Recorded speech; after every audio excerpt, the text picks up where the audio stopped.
আপনি রাস্তায় বেরিয়েছেন, কিন্তু মাটিতে আপনার কোনো ছায়া পড়ছে না। রোদে বেরোলে ছায়া পড়বে, এটাই স্বাভাবিক। এ কেমন ঘটনা? ছায়াবিহীন দিন, নো শ্যাডো ডে। না, একে বলে জিরো শ্যাডো ডে। এটি একটি প্রাকৃতিক ঘটনা, যেখানে দিনের বেলা সূর্যের আলো থাকার পরেও কোনো ছায়া তৈরি হয় না।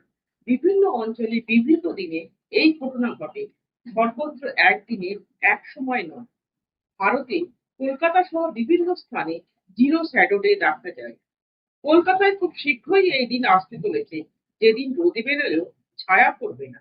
কিন্তু কেন জিরো শ্যাডো ডে হয়? কর্কট ক্রান্তি বা 23.5 ডিগ্রি উত্তর এবং মকর ক্রান্তি বা 23.5 ডিগ্রি দক্ষিণের মধ্যবর্তী স্থানে বছরে দুবার জিরো শ্যাডো ডে দেখা যায়। যখন দুপুরে সূর্য মাথার উপরে থাকে এবং সূর্যরশ্মি মাটির সাথে লম্বভাবে অবস্থান করে, যার ফলে উলম্ব বস্তুর কোনো ছায়া পড়ে না।